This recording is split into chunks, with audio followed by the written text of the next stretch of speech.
글쎄요, 이 사건은 윤석열 검찰의 미운 털이 박힌 저를 비롯한 민주당 의원들에 대한 구색 맞추기 그리고 선별적 보복 기소입니다. 나경원 의원 등 자한당 국회의원들에 대해서 분리기소 2개의 분리판결이라는 법에도 없는 봐주기 기소와 재판이 있었습니다. 나경원 의원 등의 국회법 위반 사건과 비교하면 제 사건 그리고 동료 의원 사건은 100분의 1 사이즈도 채 안 됩니다. 검찰이 나경원 의원 등 사건에 대해서 공소를, 항소를 포기했습니다.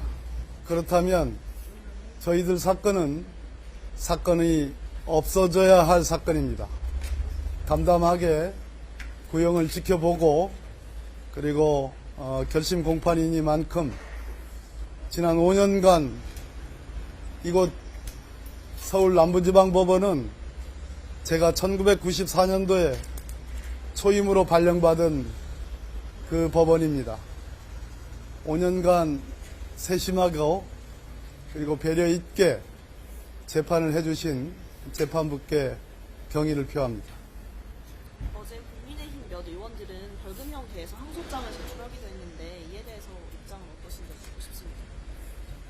창피하니까 하늘 우러러 창피하니까 항소하는 모양새를 갖춘 거지. 선거법 위반 사건은 다른 사건과 병합이 되는 경우에 선거범죄가 경미할 경우에 분리기소, 분리선고를 합니다. 헌법재판소의 결정 취지가 있다고는 하나 국회법은 선거법과 성격을 달리합니다. 처음부터 분리기소 그리고 분리판결을 했습니다. 봐주기 수사고 봐주기 재판입니다.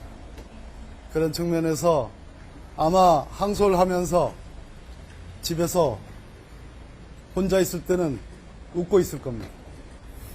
검찰의 항소 포기에 대해서는 어떻게 생각하시나요? 지금까지 설명드린 바와 같이 사건이 기소를 시작으로 하면 5년, 6년, 그리고 재판으로 시작하면 5년 된 사건입니다. 그러한 사건을 최소화한다는 차원에서 항소를 포기한다고 설명을 했는데 이 사건은 말 그대로 동물국회를 극복하는 국회 선진화법을 적용하는 첫 번째 케이스, 제대로 된 케이스입니다. 국회 선진화법을 무력화시키는 항소 포기라고 생각합니다. 나중에 선고 결과가 나온다면은 이 사건 또한 검찰이 항소를 포기해야 될까요?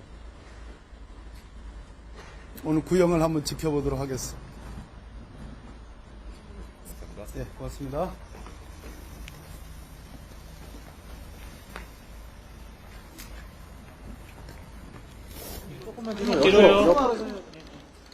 우선 이 사건은 과거 검찰의 정치적인 수사와 기소의 모습을 보여주는 전형적인 사례라고 생각합니다. 다 아시는 것처럼 저를 포함한 민주당 의원들은 국회법이 정한 절차에 따라 국회법이 정한 패스트트랙이라는 프로세스를 진행시키기 위해서 움직였던 상황이었고, 반면에 국민의힘 의원들은 물리력을 동원해서 이 국회법에 따른 절차를 막았던 사안입니다.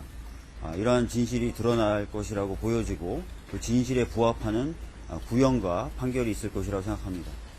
어제 국민의힘 측에서는 벌금형 대해서 항소장을 제출한 의원들도 있는데 이에 대한 입장은 혹시 어떻게 되시는지 듣고 싶습니다. 아까도 말씀드렸던 것처럼 그 당시 상황은 국회법에 따라서 안건을 패스트트랙으로 지정해서 처리하려는 저희들의 정당한 행동이 있었고, 그것을 물리력을 동원해서 막으려고 했던 국회법 무력화 시도가 있었던 것입니다. 당연히 국민의힘 의원들은 무겁게 처벌받아야 되는 것이 맞고, 그것이 국회 선진화법의 도입의 취지에도 부합한다고 생각합니다. 검찰 측에서는 항소하지 않겠다고 입장을 밝혔는데 검찰이 갖고 있는 항소 관련된 내부 규정 다 아실 겁니다.